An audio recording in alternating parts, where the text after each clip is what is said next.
Thank you for joining us. I'm Jerry Firestein. I'm the Senior Vice President here at the Middle East Institute, filling in for Nadia Bilbassi as the moderator who was called away at the last minute for an interview. This morning's opening panel examined the Middle East civil wars individually and identify the pathways to end those conflicts. With the second panel, we're going to take a more regional and global view of the conflicts to assess what has to happen both regionally and internationally to bring these conflicts to an end, and what does a continuation of the conflicts mean for the region as a whole. I'll be joined on stage by a panel of contributors and experts, including Ambassador Ann Patterson, former Assistant Secretary of State for Near Eastern Affairs, as well as her service as ambassador to Egypt, Pakistan, Colombia, and El Salvador. Also with us today is Ambassador Chester Crocker, the James Schlesinger Professor of Strategic Studies at Georgetown University's Walsh School of Foreign Service. Dr. Crocker's teaching and research focus on international security, conflict management, and mediation. From 1981 to 1989, Dr. Crocker served as Assistant Secretary of State for African Affairs. He developed the strategy and led the diplomacy that produced treaties signed by Angola, Cuba, and South Africa in New York in December 1988. And finally, I'm pleased to welcome back to the stage MEI President Paul Salem, who actually he owns the stage, so we don't have to invite him. He focuses on issues of political change, transition, conflict, as well as the regional international relations of the Middle East. Prior to joining MEI, Paul was the founding director of the Carnegie Middle East Center in Beirut, Lebanon, between 2006 and 2013. From 1999 to 2006, he was director of the Faris Foundation, and in 1988-1999, founded and directed the Lebanese Center for Policy Studies, Lebanon's leading public policy think tank. And also joining us on the stage is the co-editor of our book, Escaping the Conflict Trap, Dr. Ross Harrison, professor at University of Pittsburgh, as well as here at Georgetown University, and also serving with us as a senior fellow here at the Middle East Institute, helping us run our Futures program as well as our regional studies programs. So with that, and I do want to remind everyone that copies of the book, Escaping the Conflict Trap, are available for sale at the front desk in the lobby, and certainly encourage everyone to purchase a copy before you go home. They're very inexpensive and well worth it. So with that, let us begin our conversation. And just to remind that we will continue to use Mentimeter for your questions, and we'll try to factor your own views and interests into the conversation as we go forward. Thank you.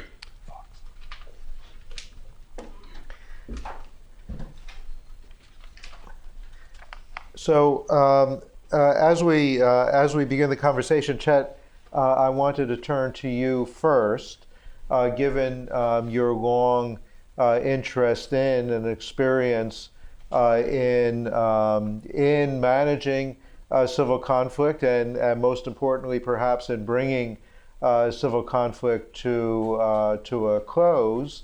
What are the lessons that you took away from your experience in Africa in that period, and how do you believe that they should be applied to current conflicts in the Middle East, particularly Libya, Syria, Yemen, and Afghanistan? Well, thank you very much, Jerry. It's been 30 years since I was doing Africa, so I'm thinking sort of globally when I comment the way I will. It does seem to me that most civil wars tend to attract external actors. It's almost like a civil war is like a good meal, and external actors look at that meal and decide if they want to partake of it. And quite often, you find that civil wars don't get fixed, don't get resolved, unless the external actors surrounding that conflict all agree with each other. And that's actually very rare. So if you look around the international community today and ask yourself, on which civil wars is the United Nations able to play a constructive role? It's on those cases where the P5 are either in agreement or they don't give a damn. And so that's not true in the Middle East. That's a very fundamental starting point. And most of the conflicts in the Middle East attract a polarized external engagement, polarized at the regional level and polarized at the global level.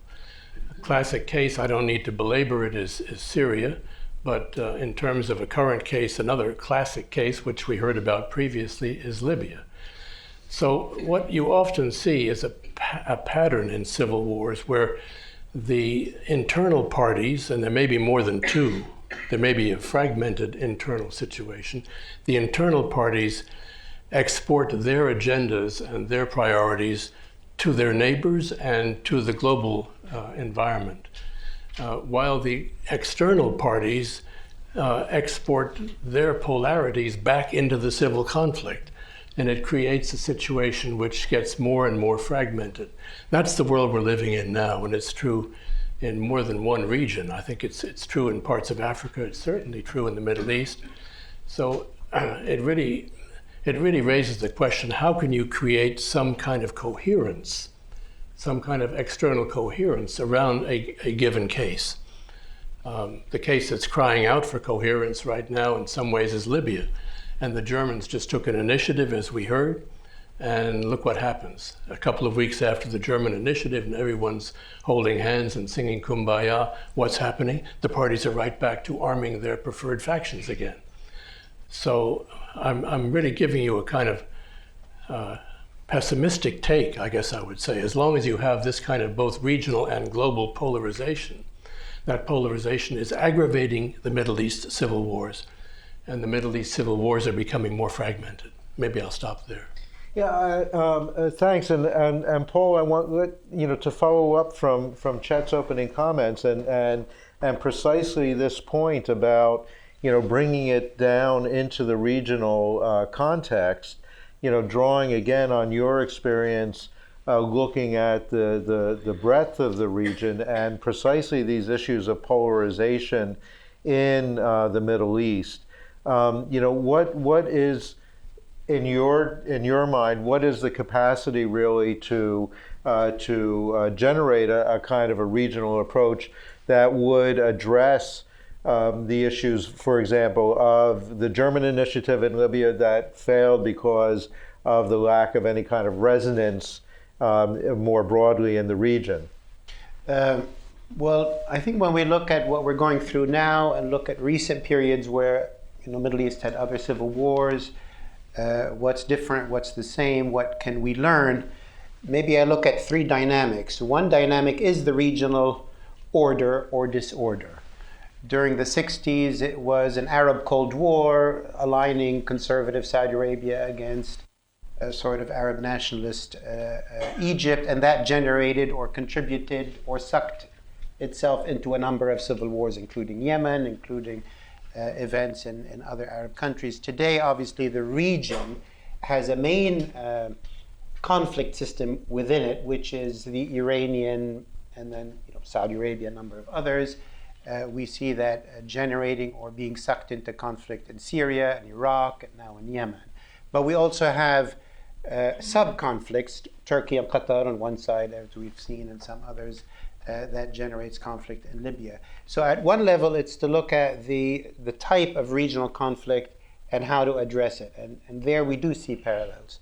At a second level is really maybe what you talked about, Jerry, in your comments on Yemen, is the struggle of state formation itself. that these states mainly collapsed first, and then they drew in foreign intervention. So the primary cause, in many cases, maybe Iraq is different, there was an invasion, Afghanistan has its own conditions as well, but the struggle for state formation remains a very fundamental one. And there I see two very important themes or dynamics. One is simply the race between state capacity on the one hand, which is limited, and high demographic growth, a resource strain, climate change. You see that in Yemen, you see that in Syria, you're seeing that now in Iraq. So to what degree can states keep managing their societies so that they don't collapse and then generate a civil war and then bring in the externals? And there, what's different about where we are now in 2020 is that putting together a country in the 50s was much easier than putting together a country in 2020 or 2030 because of the numbers and the resources and the climate and the, all the other conditions. So that makes me fear that we're going to get more state collapse, more civil war, more difficult to put together. So there's that hard dynamic. The final thing that I'll mention is the fundamental struggle that is often bringing about these civil wars, fundamentals on the nature of society. As Marvin talked about in Afghanistan, it's not just that the state collapsed and people are bickering. There's a fundamentally different view about how Afghanistan should be put together. Fundamental that maybe cannot be bridged. If you look at Syria today, you could say it was drought and a bit of mismanagement, but it's also a fundamental difference as to what, not necessarily the nature of the nation, but the nature of the state. The Assad regime is proposing an absolutely Hobbesian state, and much of the population is saying we cannot accept that. In the cases maybe of Libya and Yemen and Iraq, I would say, you don't see that much difference on fundamentals. There's general agreement we should live together and the state should somehow be, civic. So I would say that in 2020, where we might have thought that the Middle East would have gotten over its struggles over the nature of religion, the nature of the state, the nature of society, the role of women, it hasn't. And a lot of these civil wars are existential fights over the nature of society and the nation and the state. Hence, they're tougher than just get people around a table. So, Ross, if I can follow up on some of Paul's comments, the conversation in Washington tends to be the impact of these regional divisions on civil wars. But Paul is basically suggesting that we also need to look at the impact of civil wars on regional division. And you have expressed, a viewpoint on the importance of thinking also about what happens, what is the effect if these civil wars continue, and how do the civil wars themselves drive regional conflict and exacerbate some of the kinds of things that Paul was talking about, the religion and some of these broader issues of difference within the Middle East. Mm-hmm. Thank you, Jerry. When we were trying to figure out a title for this book, we did struggle. We finally called it Escaping the Conflict Trap, as if there actually is an escape from the conflict trap. And one of the struggles we had is the point that you just raised, and was raised by, to some degree, at least implied by Chet and also by Paul, is this unvirtuous cycle in terms of the role that regional actors and global actors have played inside the civil war zones of the Middle East, but also that the civil wars are giving back to the Middle East in a very negative way, actually fomenting and creating and widening the divisions that pre-existed the civil wars. So I think it's important to sort of address the question of, well, how do you break, if this is an unvirtuous cycle, how do you break that cycle? I think at the outset, just to give a little bit of background here, which is part of the struggle we went through when we were writing the book, is to go back and understand that at the very heart, these civil wars sprung out of local grievances about lack of governance, corruption, incomplete transitions from the Soviet sort of public sector kind of approach to a market sector kind of approach, for example, in a country like Syria. Oppressive regimes, the rhythms and dynamics coming out of the Arab Spring. The civil wars started because of local grievances. And so I think it's important to understand that neither Saudi Arabia, nor Iran, nor Turkey, nor Israel had a role in starting these civil wars. They were local. But the civil wars, as all civil wars do, over time they change and they transform and they have become regionalized. And I think there's two parts to how these civil wars have become regionalized. The first part is what you alluded to, Jerry, I think, is that each of the regional actors, Saudi Arabia, certainly in Yemen, Iran in Yemen, at least indirectly in Yemen, if not directly in Yemen, directly in Iraq, directly in Syria, Israel now involved in Syria and to some degree in Iraq, and we talked about Libya with UAE.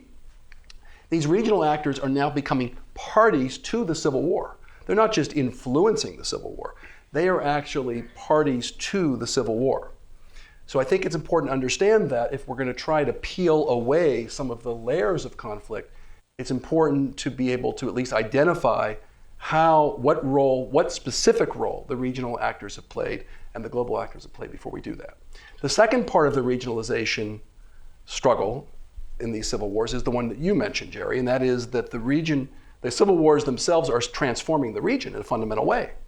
And you might say, well, wait, the conflicts between Saudi Arabia and Iran pre-existed the civil wars, and that's true. The conflict between Israel and Iran pre-existed the conflict, that's true. But what's happened is what was a rivalrous situation between these regional actors has now turned into a bit of a blood sport. We saw that in the recent activities between the US and Iran in Iraq. We saw it between Saudi Arabia and Iran with the attacks on the Abqaiq facility and Saudi Aramco facility. So what's happened is the civil wars have now widened the fissures that pre-existed the region. And so you have this sort of, as I say, unvirtuous cycle. We call it in the book vertical contagion or a regional conflict complex where the civil wars themselves spawn a whole new level of conflict. I think Paul has mentioned this is almost a regional civil war that's going on. It's not a regional civil war for territory, but it's a regional civil war for influence and for regional dominance. So the question becomes, well, what do you do with that?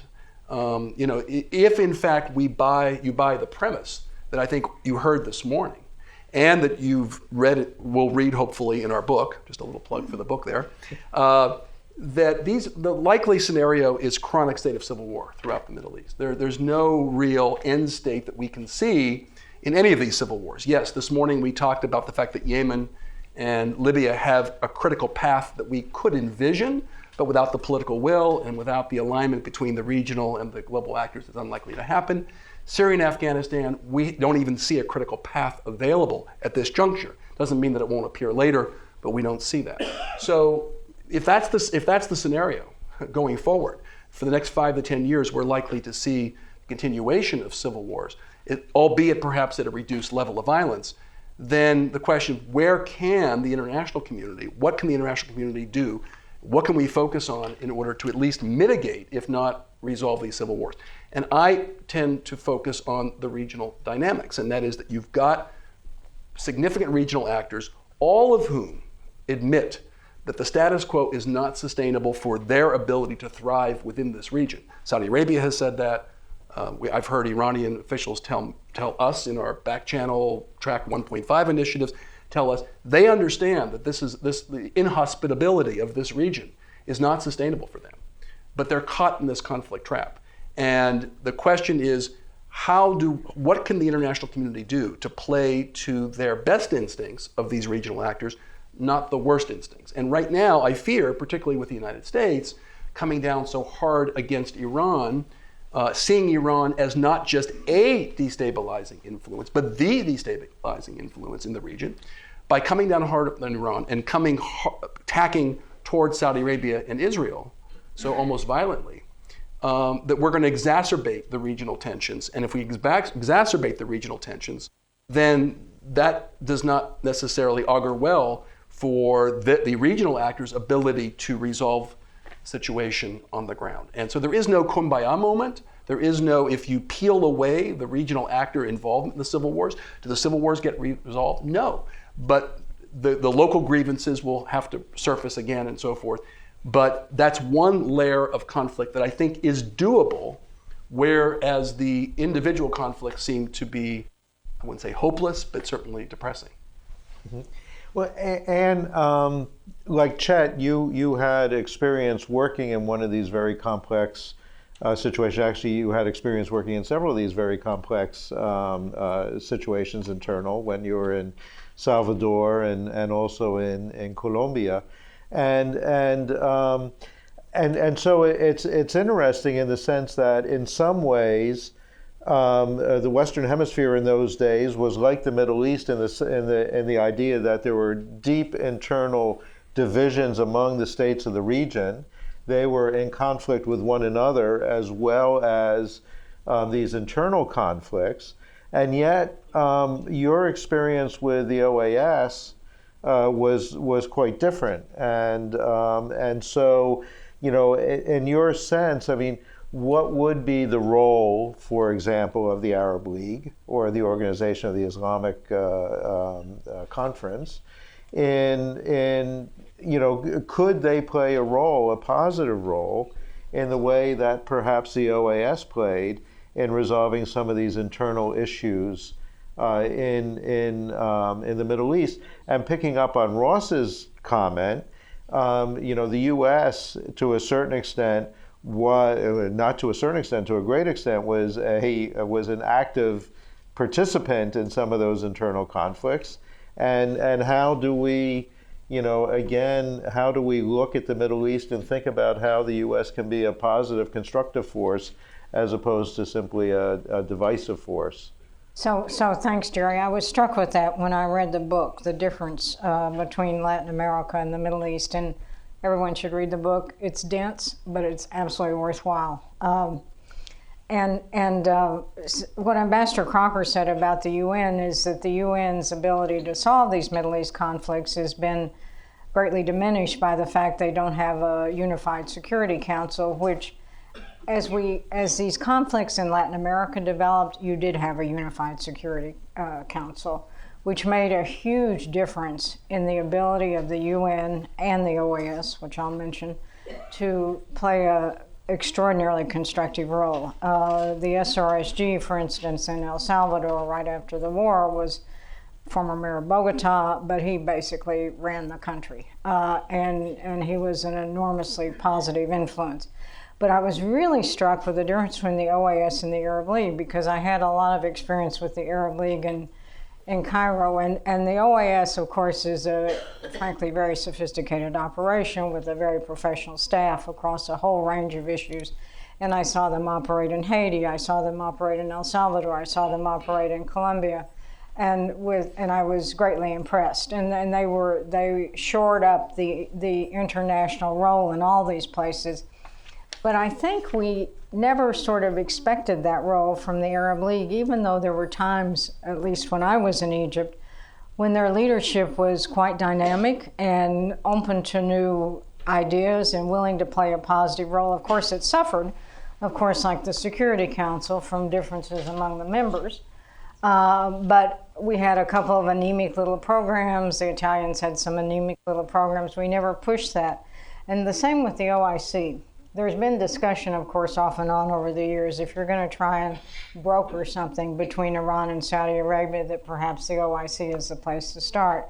But that had even less sort of traction than the Arab League. And I think Ambassador Crocker will know better. I think the African Union also does a good job in this. So we need to focus on these regional institutions and try and build them up and not just do anemic little programs with them, because at least what I saw in Latin America, they can play a hugely important transitional role.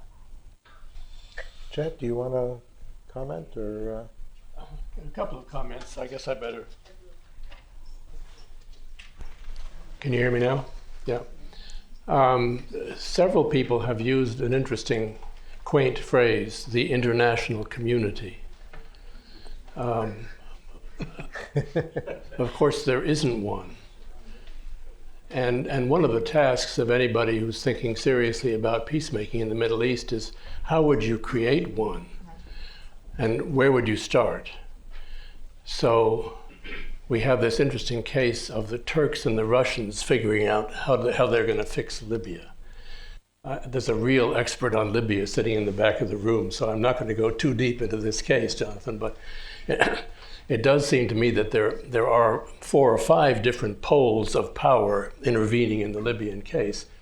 But who's in a position to really make it work? And I suspect in some ways that for domestic political reasons, the Turks and the Russians don't want to solve Libya. They want to live on Libya. They want to get their oil contracts back, but I'm not sure they really want to fix Libya. So the motivations here need to be worked on. Another point I was reminded of listening to Ross, I'm always listening to Ross because we exchange views on lots of things quite regularly, is that these conflicts in the Middle East, which we define in a kind of narrow bureaucratic way, are in fact not only in the Middle East, they are spreading. So look at the Horn of Africa and the Greater Red Sea region, where you have the UAE, you have the Turks, you have the Saudis, you have lots of people intervening. You have Qatar, big time, intervening in Somalia, intervening in the relationship between Eritrea and Ethiopia. And Ethiopia is in deep trouble at the moment and facing some real fragmentation, which is an open invitation to these kinds of external vectors to become involved. So that's one case in which you're seeing the Middle East's own turmoil spread. The polarities that are regional are spreading into northeastern Africa. Then go west and look at what's going on in the Maghreb and then south of Libya. And you're seeing a battle royal take place between 2 different jihadi movements, the AQIM and the ISIS equivalent.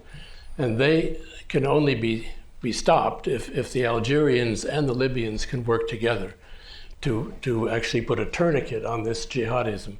Otherwise, you're going to see the problems that I'm talking about spreading all across the Sahel area of Africa from Mauritania through Chad. And so is Mauritania through Chad, the Sahel, is that part of the greater Middle East? Or what's happening here? Or is the Middle East becoming Africanized? I just leave that question open for consideration. I want to go to Paul and then to Ross. And Paul, I know you want to comment on this, but I also I'm going to do a Dan Serwer and ask you another question as well. And it's an interesting one. If we look at the situation that we're in, and we look at the book, the precipitating factor in all of these civil wars, or most of the civil wars, not Iraq, not Afghanistan, but certainly the precipitating event in these civil wars was the Arab Spring. Syria, Libya, Yemen. What started these countries on the path to civil conflict was, in fact, the political movement to change leadership. We are now in a moment where we are seeing again the rise of similar kinds of political movements. Some people are referring to it as Arab Spring 2.0, but in Lebanon, in Iraq, and Algeria, we're seeing a new kind of round of popular uprisings against geriatric authoritarian government. And so how, do you see this as potentially driving a new round of regional instability? How can the region manage these new conflicts? And what does that say to you about the future of political change in the Middle East? Mm-hmm. Yeah, well, I mean, as we write in the book, civil war, like other wars, is a continuation of politics by other means. And civil wars, as many of us on this panel and the previous one, there's grievances and there's legitimate issues that people are raising. Those grievances are not satisfied through the peaceful political process, so they take up arms, so you have a civil war. It also indicates that, and we write this in the book, that you can look at some aspects of civil war or some civil wars as being a positive, part of history building itself. If you look at the U.S. Civil War and the abolition of slavery, it was a terrible civil war and all of that, but there was an issue that the nation was working through. If you look at some aspects of the Lebanese Civil War in '75, grievances, and then some of them were resolved, others weren't. But so, hence, when we look at Libya, and as Jonathan Weiner said, it's easy to say, there shouldn't have been an intervention, look how bad things are. But Libyans wanted a different future. They wanted Gaddafi out. Now, transitions are difficult, and interregnums could be very painful. But you could look at Libya and say, if it manages to move forward, this would have been, a process it had to go through and get to the other end. So when I look at what's going on today in Iraq or in Lebanon or indeed Iran, there is both aspects that I do see in the Middle East, a kind of an arc of history that people over time, partly because of urbanization and education and also technology and information, are becoming simply more informed and more empowered. That is running up against traditional or authoritarian exclusive systems, whether the Iranian style or the Egyptian one. And this naturally creates conflict. And conflict is painful. But you can say that this overall is a positive process. Now, what is very worrisome is that these types of demands and beginning with good intentions could lead to a very terrible outcome. Look at the Iranian Revolution of 78, 79. A lot of great, demands and grievances ended up maybe somewhere much worse than they started off. Look at the Bolshevik Revolution, So history doesn't always move forward. But it does indicate to me that because we will have more demands and more protests, either we will have more successful transitions and consolidation, which is looking very unlikely, or we will have more conflict and more civil war. Now, when we get to the regional level and how to address all of this, I say a couple of things. One is that this issue of regional conflict is a simple problem of governance. The Middle East has not governed itself for centuries. The Turks governed it for a while, but it wasn't inclusive. The French and the British did it for a while, and the Americans and Soviets then did it for a while, and then, sadly, they left, So there is a very basic learning process, to my mind, particularly between the big groups, which are the Arab states with all of their disarray, the Turkish behemoth, and the Iranian behemoth. This region's history for the last 1,000 years, has been a combination of Arab, Turkic, and Iranian governance and process and so on. That artificial period, call it artificial, call it temporary, when Ataturk looked west and Reza Shah looked west, and the Arabs revolted against the Turks. That period is over. We are in a period in the Middle East beginning from '79, and then the rise of the AKP, the withdrawal, really, the end of the Cold War. This is a region of the Arab region, Turkish region, Iranian, and we're clearly all interconnected, to say nothing of Israel, which is not as expansive.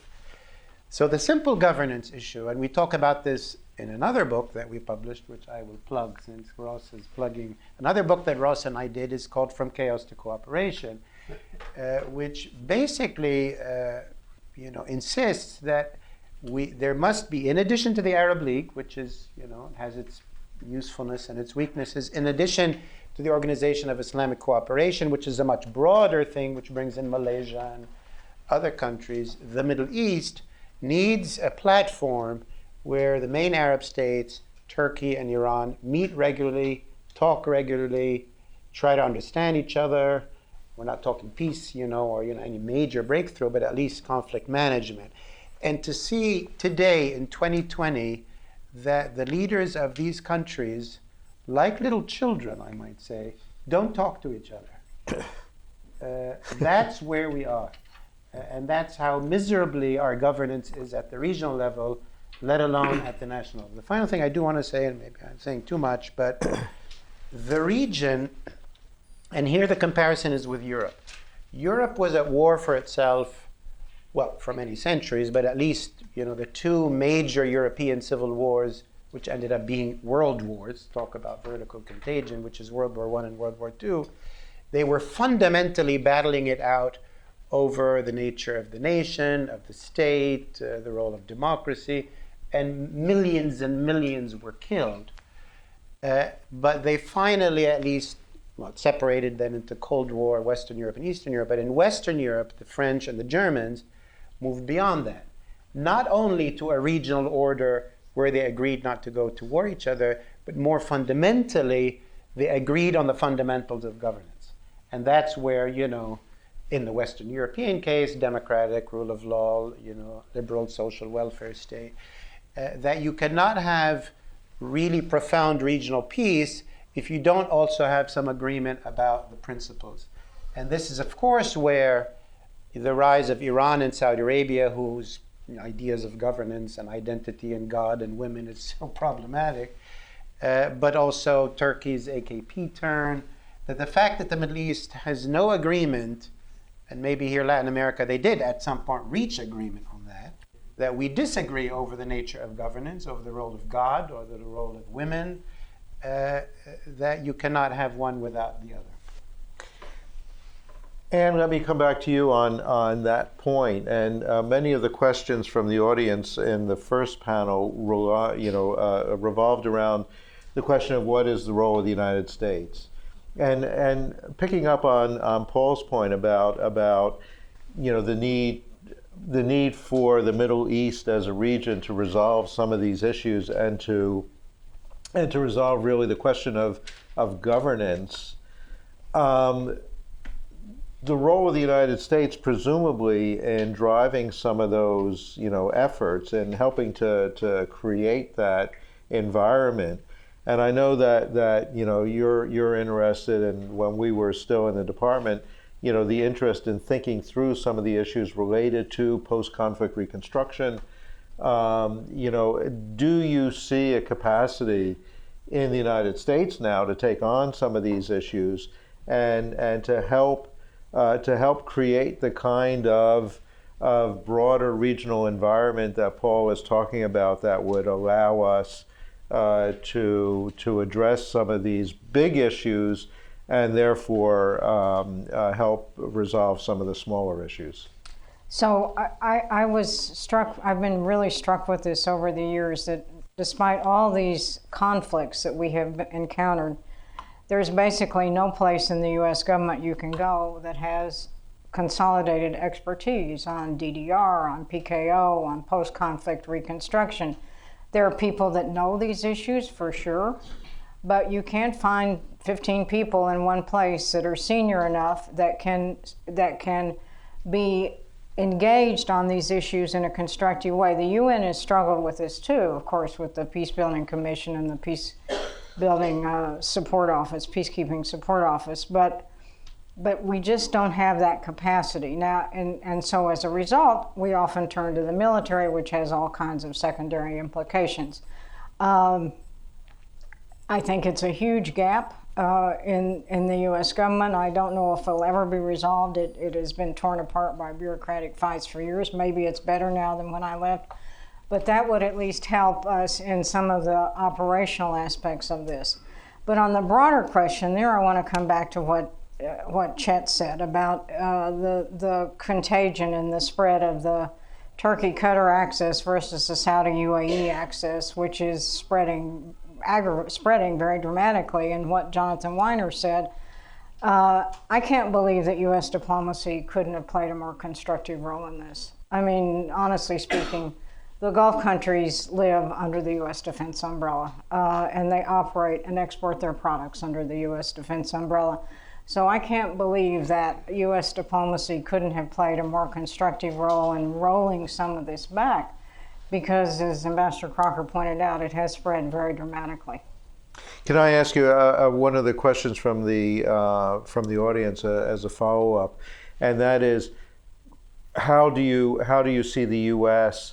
operating in this era of great power competition, and how can the U.S.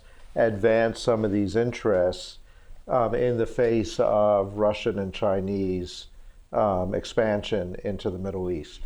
Well, I would be the first to say that the Russians have played a weak hand brilliantly in the Middle East. And they have encroached, maybe that's too strong a word, but they're active all over, and all our Arab leaders rush up to Moscow to kiss Putin's ring, mostly because of Syria. No, even though he was an odious dictator, they saw that Putin was loyal to his boy.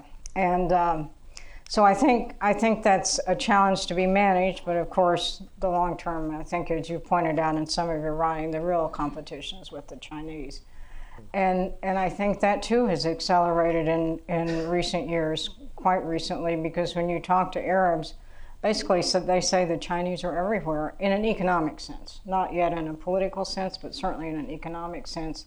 And that's just going to complicate our presence there and our diplomatic role. Yeah. Jerry? Please, Paul. Yeah, I wanted to comment on the return of great power competition to the Middle East and how it relates to what we're talking about. It worries me. Well, certainly the national security strategy focuses on great power competition as sort of the competition. One can obviously see that, in other arenas. It's a bit harder to see in the Middle East, where the main, concerns have been Iran or ISIS, or issues that are not exactly great power competition. But the moment where there was a moment previously, which was the moment of American hegemony, after the collapse of the Cold War, and the U.S. ran the show for 20 years, but that is over. We are now entering a period of the return of other great powers, Russia and China. The question is as follows, to my mind. There is the risk that by pursuing, sort of making great power competition, including in the Middle East, a main issue without sort of unpacking it, that obviously will naturally aggravate, regional conflict, obviously, because we support, we're trying to get at the Russians, so we support the other guy. And that is very risky when we talk about what might be happening. It's worth noting that the Russians and the Chinese favor states. Mm-hmm. It's very important. Iran favors militias. ISIS and Al-Qaeda are militias or non-state. So we have something in common with the Russians and the Chinese. They want clients, but they want them to be client states. What we are suffering most from, we in the US and in the Middle East, is actually the failure of states, not the presence of a pro-Chinese state or a pro-Russian state, were that to be the case. So already there, I think we need to think about it for a minute to see, when we talk with the Russians or the Chinese about great power competition in the US, particularly with fragile states or states that have collapsed, when we talk about reconstruction, what could the Chinese role be? So we need to unpack that, because they could be, in some areas, helpful or partners. A second thing, that when you really step back and you look at the period when there was enormous great power competition in the Middle East, the Cold War, there was also a measure of stability. There was an address to each country where, either this responded to Washington or that responded to Moscow. And for 2-3 decades, there was a measure of stability there. The end of the Cold War has really brought about a great unraveling of the entire Middle East, because the states have lost their sponsors, there's no management system. So when we look at this stability, quote unquote, of the Cold War and the period that we're entering into, where there's going to be Chinese and Russian influence and American influence, is there something we're missing there in terms of how the global powers, yes, they compete, but they might also be able to cooperate and try to resolve some of these issues. Chet and Ross want to jump in on this, and we'll get to that in a second. But I want to use my authority as the moderator, just to share with you a quick anecdote, which was, and to make the point that Russia and China, less than supporting states, support governments. And when I was in Sana'a at the beginning of the political upheaval there, we, of course, were maintaining contact with both the government and the opposition, and working with them and trying to help mediate, et cetera, et cetera. We were keeping our primarily the Russians. The Chinese were in the background and were satisfied to just follow the Russian lead, but working with the Russians. But the interesting thing was that the Russians had absolutely no contact with the opposition. Mm-hmm. And I was told by my Russian colleague that they were forbidden by Moscow to have a relationship with the opposition. They could only talk to the government. And so they relied on us, frankly, to tell them what the opposition was talking about. And he had to go back to Moscow and get permission from the foreign ministry to be allowed to participate with us on the effort to resolve this difference. And of course, that plays into, I think, also this whole issue of Syria, where clearly the Russian interest is not so much the preservation of the state. And remember, the Syrian opposition was extremely explicit in going to Moscow and telling them that they would not interfere with Syrian-Russian relations if the Russians would cooperate on a transition government. But the Russians wouldn't do that because their relationship was with Assad. And that was what, that was their policy. And so I would say that actually is a limitation on our ability to work with them on some of these complicated issues. Their inability to look at the importance of the state versus the importance of the government. But let me, that was an aside. Chet? This is a book event, and we're plugging books. I have a new book coming out, which we're not plugging books. book. But this book I'm referring to has the working title, Does Peace and Conflict Diplomacy Have a Future? And in that book, we have authors from every region. We also have several scenarios. But the key point that's relevant to what Jerry just was talking about is that we see two kinds of diplomacy kind of contending with each other at the moment. One is what we call stabilization diplomacy, and the other is what we call governance diplomacy. Governance diplomacy has values. It cares about what kind of government is in place and whether the government has a deep enough sense of inclusivity with its own society to be stable in the long term. Stabilization diplomacy tends to be in favor of backing the incumbents no matter how awful they are. So with stabilization diplomacy, you hold your nose and you support the incumbents. That's Russian policy. That's Russian policy. It's also Chinese policy. And it's interesting that we in this town used to do a lot of governance diplomacy in the old-fashioned sense of supporting democracy building and institution building. We're doing much less of it under this administration, but this administration will pass. Ultimately, it will pass. So the final point I would make on this is what happens if there's fundamental political change in Israel, in Turkey, or in Iran? Those three variables could actually change a lot of what we're talking about in this conversation. So if the Likud dynasty ever ends, that's one issue. If Erdogan ever ends, that's a second issue. And if the Ayatollahs ever end, that's a third issue. Wouldn't that have some pretty basic implications? I open that question up to the real experts who are to my left and my right, and in the audience.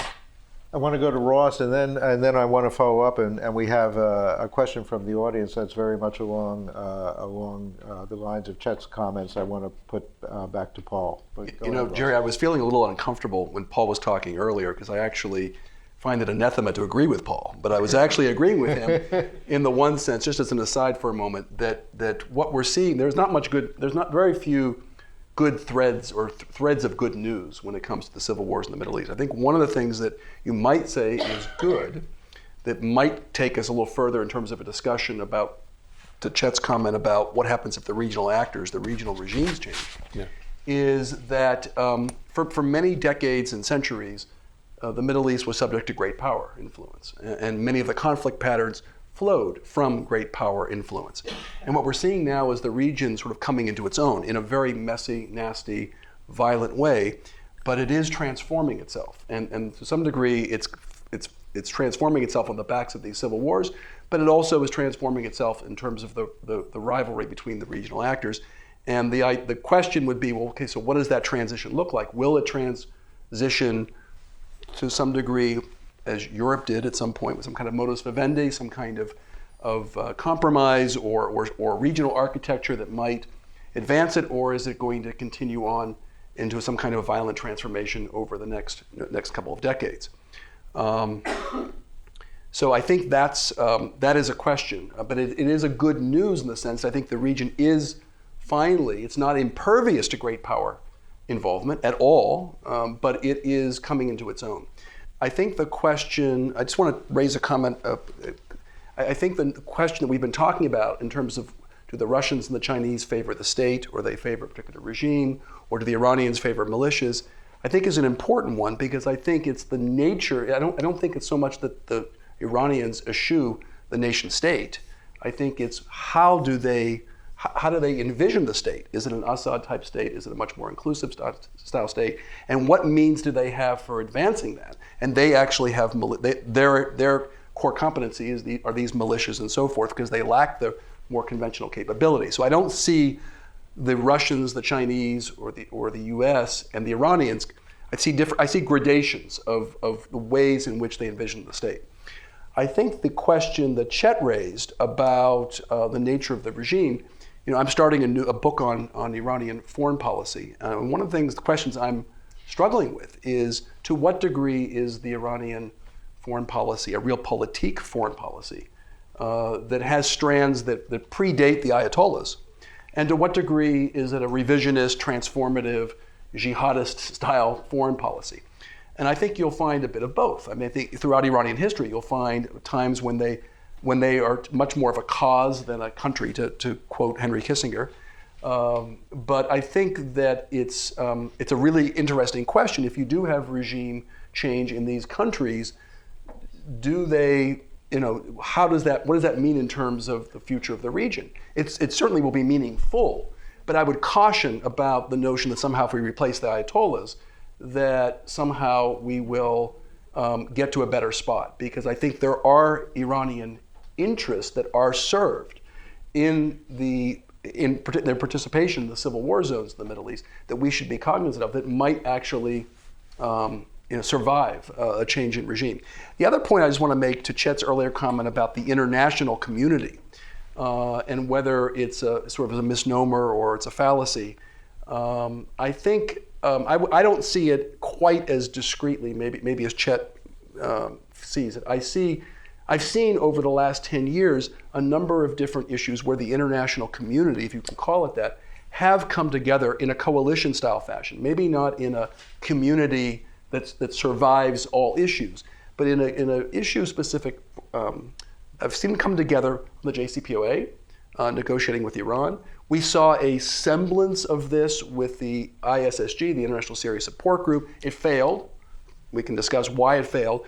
But you had regional actors and international actors coming together, recognizing that there were some common interests, that this Middle East today, instability in the Middle East is not going to stay in the Middle East. It's going to globalize. It's going to infect the global system, and it's already done that in the form of refugee flows, specter of terrorism. So I think the notion that somehow the international community is incapable of coming together, it may be incapable of a sustained effort, but it has come together particularly with the JCPOA, to solve a particular issue in the Middle East. And I think the capacity might be there. The political will is not there, certainly on the part of the U.S. right now.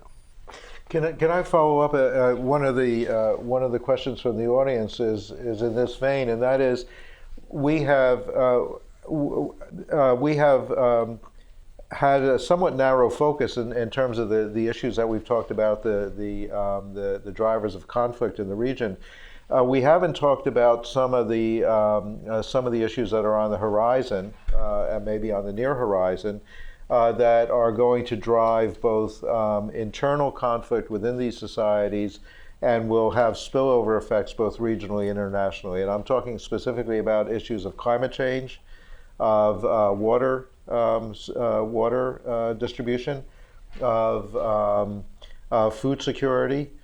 These are the issues that are out there that are going to complicate efforts to resolve some of these issues, and maybe be the drivers of new rounds of conflict.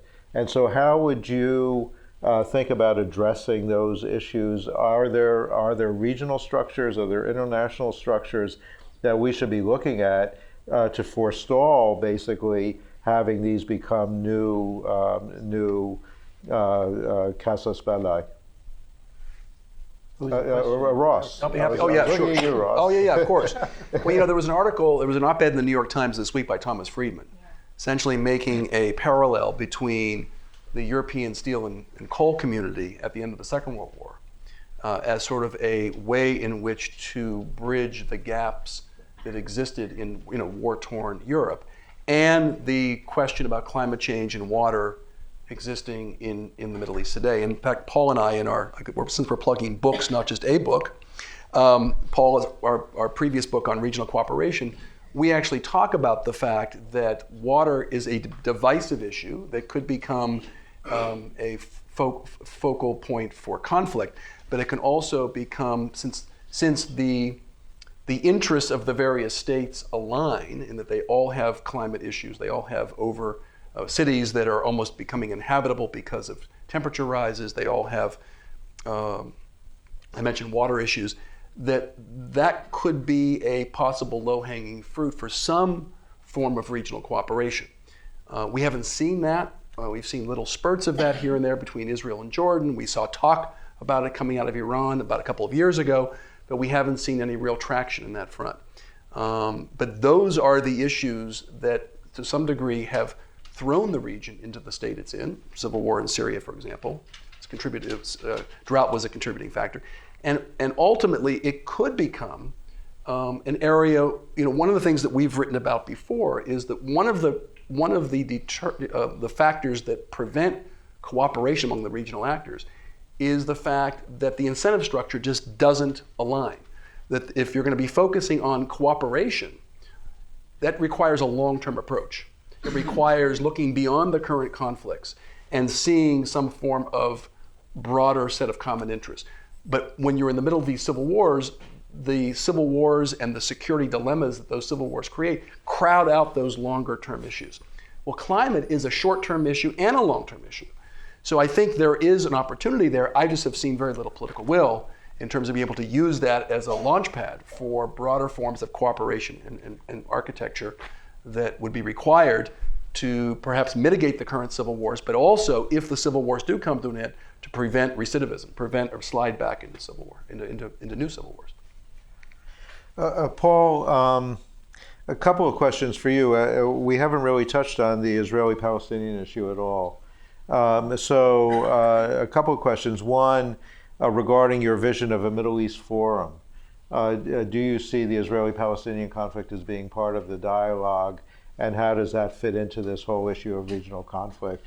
And more broadly, again, how does the Israel-Palestine issue affect the ability to resolve some of these broader regional issues? Mm-hmm. Well, a number of ways. I mean, as we wrote in our other book, certainly after an Israeli-Palestinian deal, it would be necessary and natural that Israel be part of a regional forum that would also include Turks and the Iranians. I'll just leave it at that. It is the case that until now the Arabs would not agree to include Israel before a deal with the Palestinians in reach. That's the Arab position. Let alone where the Iranians might stand on that. We'll leave that aside. So that kind of is a simple, although it's not happening, situation. On the Israel-Palestine, Israel-Arab, Israel-Islamic world crisis, one needs to unpack it. What happened last week is the end of the, if the peace process was still alive, it's the end of it. The U.S. has effectively given away all of the settlements to Israel to annex. Effectively, I see that's what happened. It comes after the legitimization of the annexation of the Golan Heights and the legitimization of the annexation of East Jerusalem and the quote-unquote unification of Jerusalem under Israeli control. I see no pathway for a Palestinian state or any solution of any kind. I see no horizon for real talks between the Palestinians and the Israelis in the foreseeable future. I see, any thought that this administration had that some Arab countries would defy, public opinion, the Palestinians, and jump on board. I think it's become quite clear that that's not the case. Now, there are several takes on that. One, does that mean that the Israeli-Palestinian issue is just a local issue? That there's some Palestinians, like there's, unhappy Kurdish people and there's unhappy people in various parts of the Middle East. Is it an unfortunate local problem? At some level, it is, because a lot of the Arab states really don't consider the Israeli-Palestinian conflict a primary concern of theirs. That's just a fact. It's also the case that in all the uprisings we've seen in the last 10 years, whereas if you looked at sort of protests in the 50s and 60s, Palestine was front and center. People have so many other problems of their own that Palestine actually is not front and center. Now, that it doesn't mean at all that the problem has gone away. It's still very much alive in the Islamist universe, and that is both Shiite and Sunni. That is both sort of more mainstream Muslim Brotherhood and so on, but also Iran as a state, all of its allies, ISIS, Al-Qaeda, any other jihadists. For them, Jerusalem and Israel remains one of the strongest mobilizational issues. Also, in sort of public opinion, the issue of Jerusalem and the Palestinian issue, although it's not front and center, remains a major one. So I think that the non-resolution and the final dissolution of the peace process is an albatross that the region is going to be carrying for decades. That this is, you might not see eruptions, but it is a very, very heavy price. I also, it's been the case that what is often hidden is that America's inability to have credibility and to negotiate in many areas, and the hostility that the U.S. has faced for many, many decades, a lot of it is because of the position on Israel. Now, that's often hidden in the U.S. because it's not sort of legit to talk about it. But where we're talking about the U.S. role and where, why do they hate us? Why is there a big part of it is our position, and finally consolidated by last week's legitimization that yes, you can take land by force, you can violate international law, as Putin has done in Crimea, as the Germans did in many places in their war, that yes, you can take land by force, you can take people's homes and villages, and the U.S. will support it and legitimize it. I mean, the profundity of that scar is not going to go away throughout the century, even if it doesn't animate things directly. Thanks. Chet, you wanted to make a comment, and then I'm going to ask you another question as well, if you would, and that is to talk a little bit about the UN and what does the experience in Libya,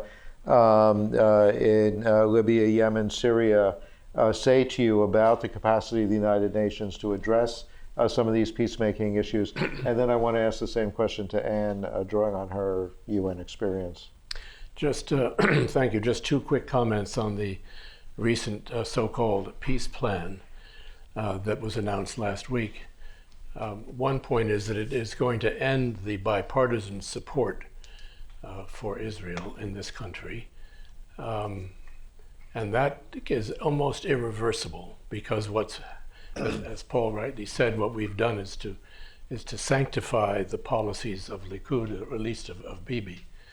And doing so, I think it's going to be very hard for our two major political parties, if that's the right way to describe Republicans and Democrats, to come together again in sort of unanimous support for Israel at all costs. It's just going to be very difficult. The second thing is that what this leads to is a one-state solution, and that one-state solution is going to become a major problem for Israel and Israelis as well as Palestinians going forward. It's just by definition that one-state solution is not going to be stable. So it's going to mean that this issue continues, as Paul rightly said. It's going to continue in a slightly different form. On the UN, the UN exists in part to serve the interests of the member states. And whenever you go up to New York and you have meetings up there, the phrase you hear more often than anything else is, well, the member states think, or the member states have decided. And of course, what the member states love to decide is how to create more jobs for employees of the member states. And what does that mean? It means more envoys, more special representatives, more people who get assigned to become the special envoy for fixing Guinea-Bissau or whatever. And so this often produces rather bizarre consequences, because unless the Security Council supports the brief, the special envoy is out there tilting against windmills. I mean, it's just a hopeless job. Look what happened to Kofi Annan. Look what happened to Lakhdar Brahimi in Syria. Why did they even take the job? You have to, with hindsight, why did they take the job? Because they must have known that they didn't have a mandate. And a mediator without a mandate is a fool. Please, I don't want to be quoted saying that about my dear friend Lakhdar Brahimi, but so what it implies is that the UN has to be very careful, and it has a fine Secretary General, in my view, right now, not to let itself get dragged into more business where it's a fool's errand, where you don't have consensus on the council. Don't bother. Don't make yourself look stupid. Yeah.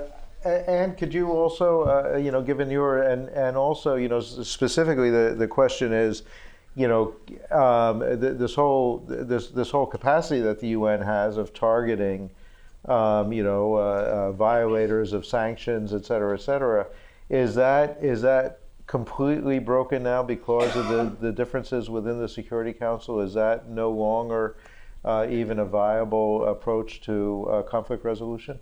It was never very viable, and it was always a highly politicized and frankly very painful process. So that never worked very well. And then the whole Peace Building Commission came up, and that was to fill in this gap, which was basically to have structures to do post-conflict reconstruction, and that sort of fizzled too.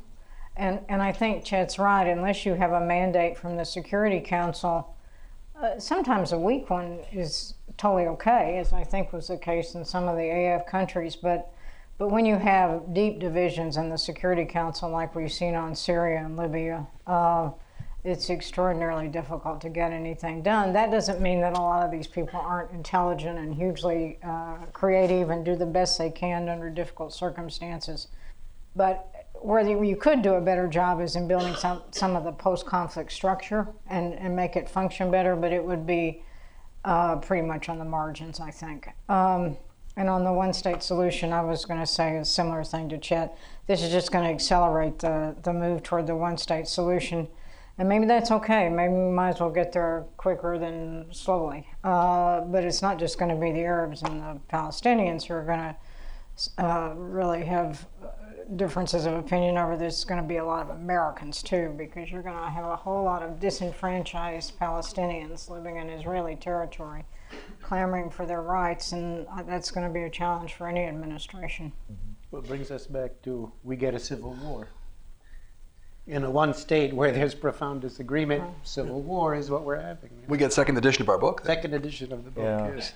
Although, civil wars usually persist where there's a fundamental balance between the two parties, which is not going to exist here. I mean, it's going to be something entirely different.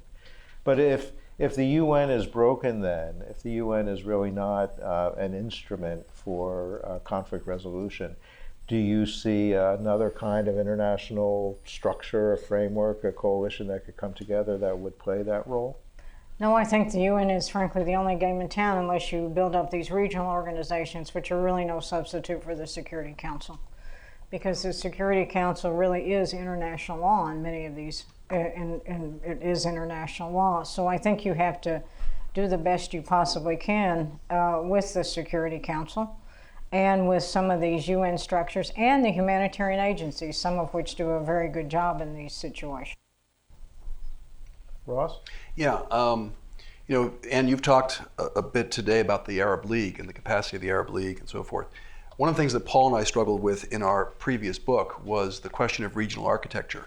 And do you build on existing institutions, such as the Arab League, or do you require some kind of a broader kind of regional architecture that would tie in some of the non-Arab actors? And what is the capacity, assuming that you have international support, what kind of capacity does the Arab League actually have in terms of being able to rise to the occasion with the civil wars? I know they were certainly supporting the NATO effort, U.S. effort in Libya, I believe.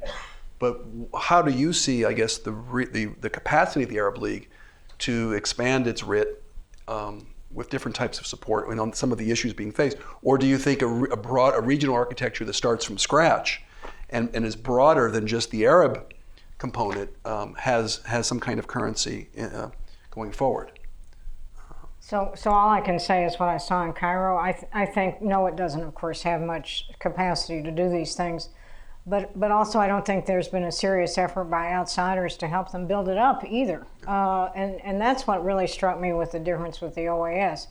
The regional countries are all over the OAS, and they do everything possible they can to strengthen it, whereas the Arab League is just pretty much ignored and not seen as a potential. And I would never think we should start from scratch. It's just too hard. Right. But Chet? Yeah.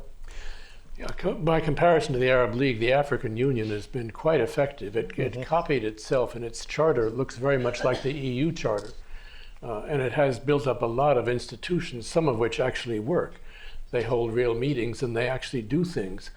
But they do it with a lot of outside support. Yeah. Most of the AU budget for peacekeeping and peace enforcement and peace observation, various envoys and so on, most of that's paid for by the EU. And if it's not paid for by the EU, it's paid for by the US Air Force flying African troops around in places like Somalia. So I think the AU is a very interesting model. It's a completely, every country in the region belongs to it. And Morocco has now rejoined it, which is a very good thing in terms of the possibilities for dealing ultimately with the Western Sahara crisis, which we don't talk about too much in this book. But I think there's an example here of where regionalism can be effective. The UN is fundamentally important to the African security environment. It supports the AU in everything it's doing. So I wouldn't want to imply from this conversation that the UN is useless, but the UN actually does more in Africa than it does in the rest of the world put together. Why? Because the great powers want it to, and because it's welcomed in that region. It's not welcomed in Southeast Asia, it's not welcomed in South Asia, but it is welcomed in Africa. Paul? Yeah, I just wanted to mention the case study, and one of the case studies in the book, in the first chapter, is about the civil war, which is call it the Zionist Arab, Jewish, Palestinian one that is about a century old now, that sort of started in the 20s, got going in the 30s. And we look at it as one of the cases, different ways that civil wars, evolve. That civil war, which was originally one state, mandate state, and was contested, ended in civil war in 47, 48, and one side won part of that civil war and set up a separate state. And that's a model, quote unquote, but left, other parts of what was the state, in different conditions. So it's not facetious at all to look at the Israeli-Palestinian, Zionist Arab, Hebrew, whatever you want to call it. That's 100-year civil war, and it's ongoing. Mm-hmm. And now, will it go into a new phase? Will it be, occupation versus insurgency? In a way, Israel is, like many of the other countries, hasn't resolved its fundamental governance structure, its identity, its national border, all of that stuff. And it's going to go on for many, many decades. We're just in another phase. Yeah.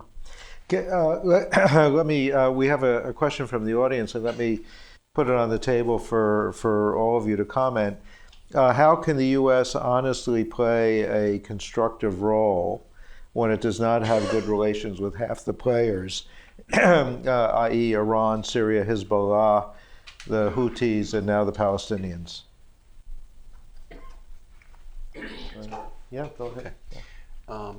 If you look at the past in terms of the United States being able to play a constructive role in conflict mitigation, it hasn't come because we had fabulous relations with all the actors. It came about because we had a capacity, we had the power to convene, we were able to play the role, and we had the reputation of being able to play, if not always an honest broker or impartial broker, at least a plausible broker. That's changed. And I think that's the consequence, not just of this administration, but certainly previous administrations too, but certainly this administration has put that approach on steroids, where we basically have given up the notion, both on Israel-Palestine, on Iran, Saudi Arabia, we've given up the notion that we are even any kind of an honest broker. We basically are partisan in this conflict. So I don't think we need a great relationship with Iran. We didn't have a great relationship with Iran when we negotiated the JCPOA. But we had a working relationship with Iran, and we had a working relationship with the international partners that enabled us to have a constructive approach with Iran. So I think it's a great question, and I think the question is, can we ever regain that capacity? I wouldn't say never, but I think we've lost something that others, the Russians, to some degree, are a power broker right now. In the region because of by default almost, because the U.S. has basically squandered that asset that we've had, and so it's to my view it's a very sad state of affairs where we don't necessarily have to talk to our friends or talk to countries that we have a good relationship with. Right now, neither our friends nor our enemies or adversaries really trust that we actually have a North Star in terms of the Middle East. And we see that with Ben Netanyahu flying to Moscow and Ben Salman flying to Moscow and Rouhani flying to Moscow. So we've lost that capacity, and I don't see us regaining it anytime soon. Yeah, I have to agree with all that, and I would also add the point that as Anne pointed out, our foreign policy is so militarized that we think of our Middle East policy. What does the media write about when you ask this question? They say, well, how many troops do you have there? As though somehow having troops in a place is a policy. Having troops in a place is not a policy. It means you have a tool you could use if you had a policy. Right? So that's part of the problem. And when we, I must say, I think Ross put his finger on it when he said we're handing gifts to the Russians. But that's just to bemoan what's taking place. The question you're posing is, could that change? And what would it take for us to get back in the game? I do think we still have tremendous convening potential if we knew what we wanted to do.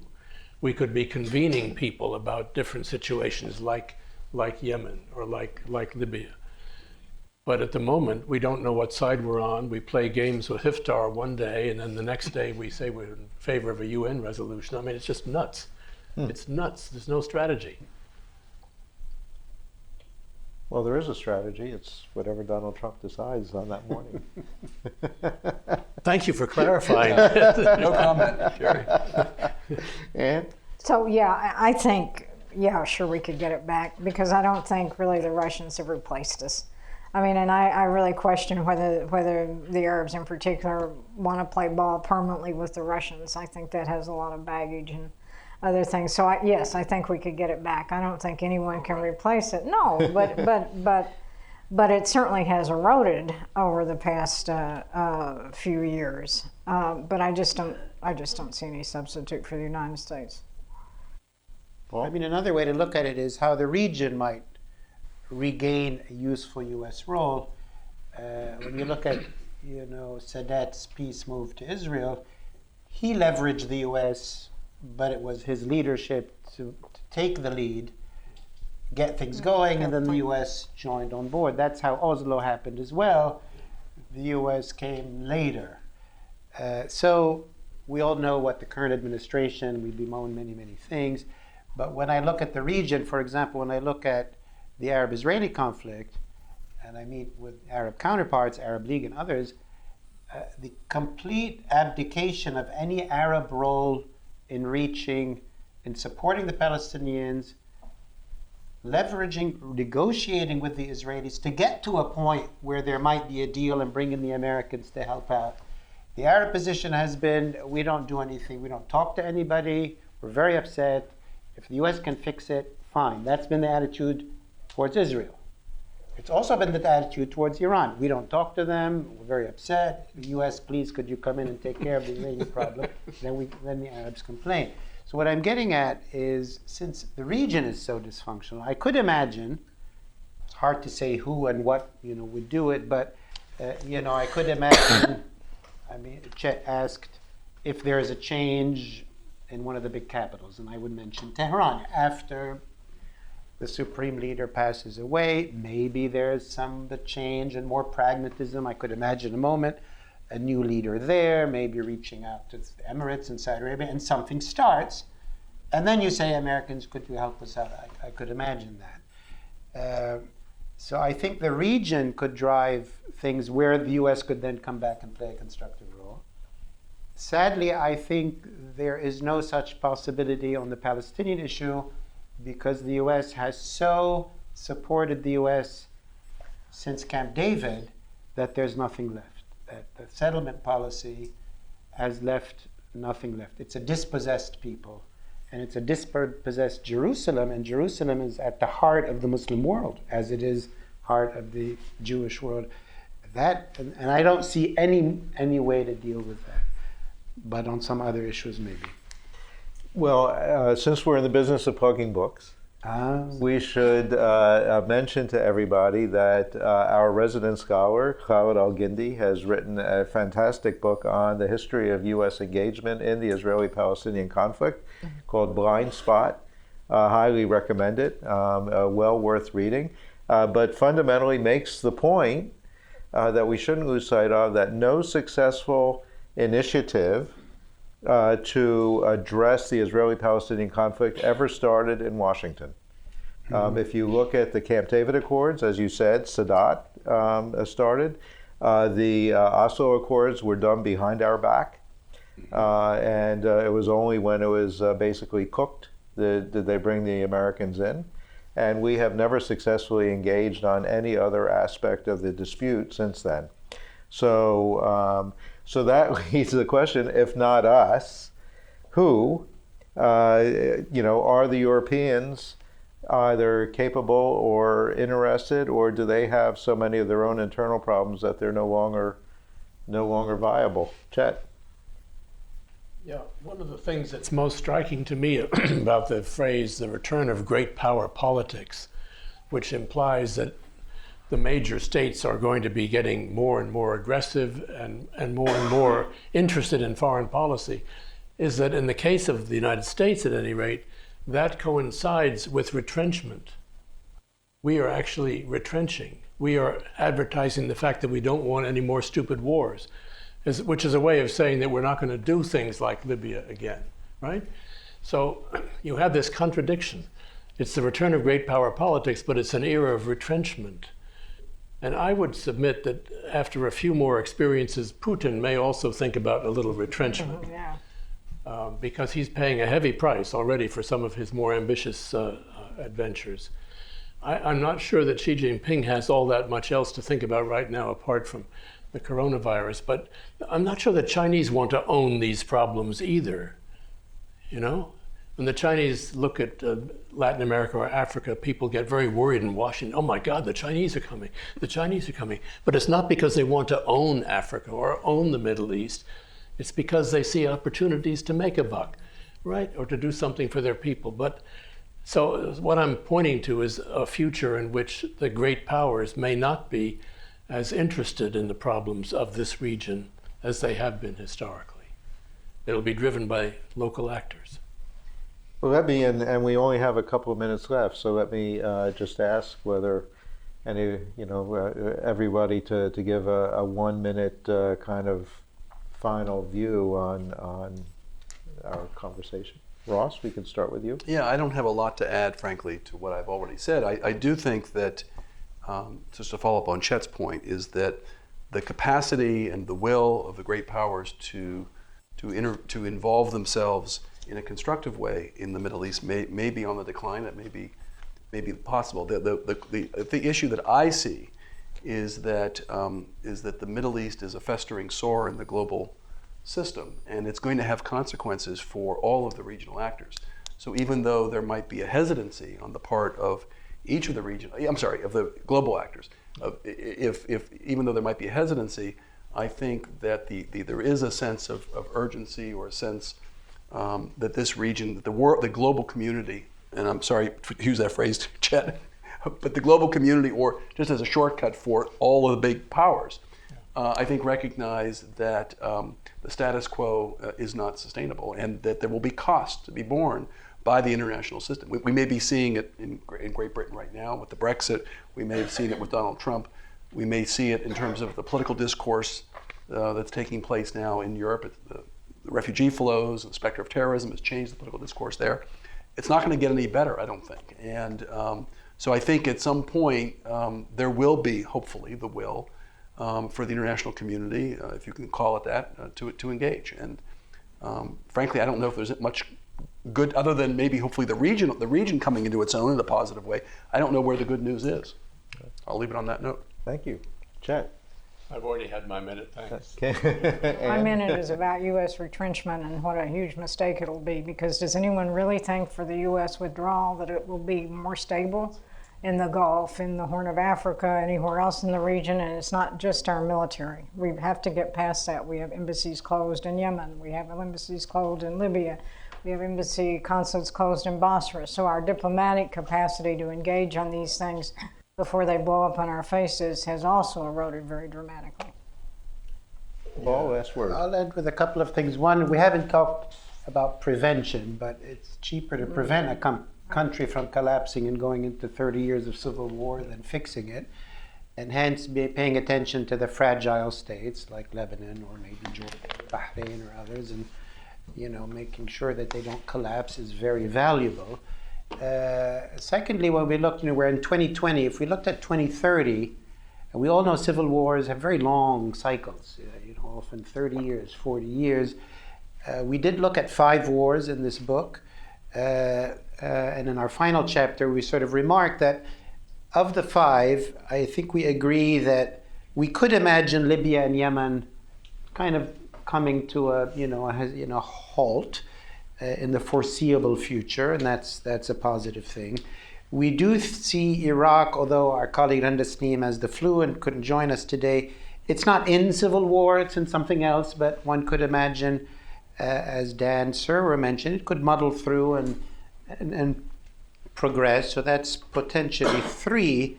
That leaves us with Syria and Afghanistan. I think we agree we don't see any pathway for Afghanistan. And the pathway we see for Syria is dark and probably not sustainable, but the civil war in Syria at some level is ending terribly, brutally, and the state that emerges from that might not survive or sustain itself, but it might end. The Algerians pounded their way to the end of a civil war, and so when we look the decade ahead, some of these civil wars might hopefully no longer be with us. Inshallah. Please join me in thanking Ross Harrison, Chet Crocker, Ann Patterson, and Paul Salem for an outstanding conversation. Thank you very much.